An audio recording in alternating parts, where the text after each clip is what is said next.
Salut, c'est Florian, bienvenue dans cette nouvelle vidéo. Dans cette vidéo, je vais te présenter les 5 meilleurs ETF pour PEA à acheter ce mois-ci. Pourquoi spécialement acheter ce mois-ci? Parce que sur le mois de juin 2022, parmi les 15 ETF que je surveille tous les mois, c'est ces 5 ETF-là qui ont le plus baissé. Évidemment, c'est des ETF qui sont intéressants sur le long terme, c'est-à-dire sur un horizon de placement de 3, 5 ou 10 ans, voilà, minimum, j'ai envie de dire. Donc, c'est les 5 meilleurs ETF à acheter en ce moment parce qu'ils ont récemment plus baissé que le reste du marché et à conserver sur le très long terme. Le premier que je vais te présenter, on va aller crescendo de celui qui a le moins baissé à celui qui a le plus baissé. Je vais te faire donc un top 5. Le cinquième, donc le premier que je te présente, c'est le Lixor Stocks Europe 600 Technologie. Évidemment, dans les crises, le secteur technologique baisse souvent plus que le reste du marché. Là, il n'est que cinquième, donc sur les 5 qui ont le plus baissé, c'est le cinquième, donc ça va encore, on va dire, on est à moins 8,7% sur un mois. Donc le Lixor Stocks Europe 600 Technologie, c'est les 600 plus, enfin les plus grosses entreprises technologiques européennes, donc pas forcément les 600, mais les quelques plus grosses entreprises technologiques européennes. On est à moins 8,7% sur un mois, c'est une baisse quand même très importante. Et on est à plus 225% sur les 10 dernières années, si ça peut te rassurer. Évidemment, le secteur à long terme se remet de toutes les crises, hein. Si tu regardes mars 2020, c'est très loin derrière nous. Et même là, après avoir perdu 8,7% ce mois-ci, on est quand même à un cours supérieur de celui de mars 2020. Donc ça veut dire que le marché en 2 ans est largement remonté, hein. Il a plus que doublé depuis le plus bas du crack du Covid. Donc ne t'inquiète pas pour ça, ça finira par remonter sur le long terme, hein. De toute façon, il y a comme le dit Warren Buffett, la règle du retour à la moyenne qui s'applique toujours. Donc pas de problème à ce niveau-là. Le Lixor Stocks Europe 600 Industrial Goods and Services, qui est donc deuxième de ce top, il a fait moins 10,2% ce mois-ci. On est à moins 10% sur un mois. C'est quand même une baisse très importante et très rapide.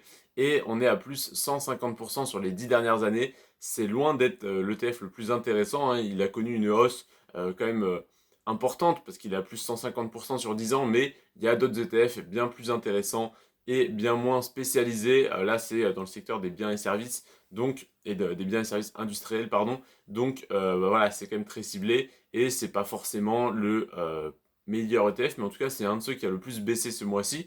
Donc si tu souhaites te diversifier et investir sur ce secteur, ça peut être une excellente opportunité d'entrée. Le troisième de ce classement, c'est le Lixor Stocks Europe 600 Financial Services, donc les entreprises du secteur de la finance en Europe. Moins 10,4% pour celui-ci et plus 241% sur 10 ans. Évidemment, le secteur de la finance à long terme, c'est très intéressant, ça l'est toujours. Mais là, ce mois-ci, il a bien dévissé. Il a perdu donc 10,4% en un mois, ce secteur. Ça peut être extrêmement intéressant, celui-là. Voilà, je n'investis plus en ETF, mais par contre, les actions individuelles sur la finance, je les ai pas mal renforcées. J'en ai acheté de nouvelles ce mois-ci parce que en effet c'est un secteur très intéressant sur le long terme et quand on a des baisses comme ça dues à la hausse des taux d'intérêt, etc., des nouvelles qu'on attendait depuis un petit bout de temps, quand on a eu ces résultats là, en fait le secteur a légèrement remonté sur 1 ou 2 jours et puis il a recraché d'autant plus. Donc là, ça peut être intéressant de rentrer en ce moment sur des actions ou sur un ETF du secteur de la finance. Donc là, je te parlais du Lixor Stocks Europe 600 Financial Services. Le quatrième ETF de ce classement, l'avant-dernier, celui qui a le plus baissé, donc l'avant-dernier, on est sur le Lixor Stocks Europe 600 Chemicals, donc sur le secteur de la chimie, mais un peu plus largement de l'industrie et voilà tous les matériaux de ce type-là. On est à moins 11,5% sur cet ETF et plus 147% sur les 10 dernières années. Donc c'est pareil, c'est loin d'être le plus intéressant à long terme, mais par contre c'est un secteur qui est un peu plus volatile que les autres, donc ça peut être intéressant de rentrer quand il y a des fortes baisses, des creux de marché importants comme on a en ce moment, parce que du coup, comme ce secteur est plus volatile, il va baisser plus pendant les baisses et monter plus pendant les hausses, et au final, à long terme, ça fait une performance inférieure à, par exemple, un ETF sur le secteur de la finance ou sur le secteur de la technologie, mais on peut avoir une performance intéressante si on rentre vraiment sur des grosses baisses. Donc c'est pas un ETF à acheter en DCA par exemple, comme on pourrait le faire sur le S&P 500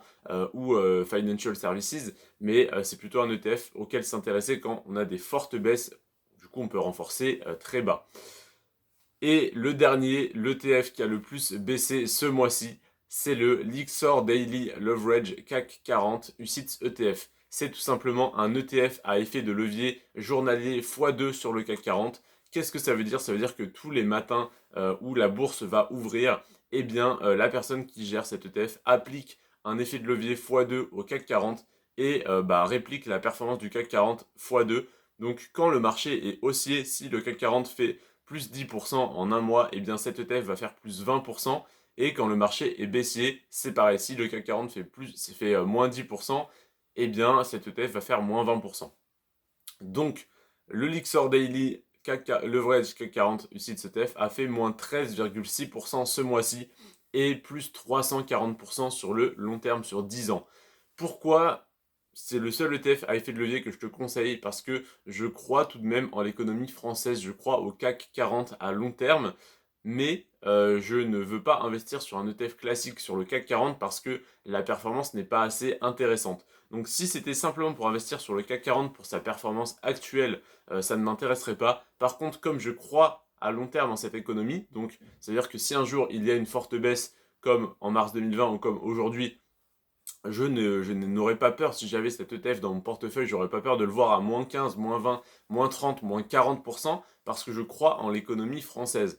Donc si jamais je devais renforcer cet ETF, ça serait avec plaisir. Et donc un ETF à effet de levier, c'est justement pour ça. C'est justement pour les gens qui ont les mains fortes, qui n'ont pas peur de tenir un ETF quand il est à moins 20, moins 30, moins 40% dans leur portefeuille, et ça ne me dérangerait pas du tout, et je renforcerai avec plaisir cette ligne. Alors que tous les autres ETF, si j'étais à moins 40% sur le Lyxor Stoxx Europe 600 Chemical, ça me ferait un peu plus peur. Donc voilà, le CAC 40, je serais très serein avec un effet de levier. Donc c'est un ETF que je détenais et voilà, qui m'intéresserait toujours si j'investissais en ETF. Donc ça peut être intéressant dans les fortes baisses comme ça de rentrer dessus et de renforcer dès que tu es dans le rouge ou dès que tu as connu une baisse de 10, 15, 20% voilà, sur une courte période. Je te remercie en tout cas d'avoir regardé cette vidéo. Demain, je te fais une vidéo sur les 5 meilleures actions de croissance pour PEA du mois dernier. Donc les 5 qui ont le mieux performé, les 5 qui ont connu la plus forte croissance. Là, demain, je vais te présenter des actions qui sont dans le vert, du moins sur les 5 meilleures actions de croissance pour PEA. Il y en a 4 qui sont dans le vert et une qui est quand même légèrement dans le rouge. Et après-demain, je te présenterai les 5 meilleures opportunités, les 5 meilleures actions de croissance pour PEA à acheter ce mois-ci. Donc, les 5 qui ont le plus baissé. Et là, tu vas voir qu'il y en a qui sont à moins 16%, même un peu plus que ça.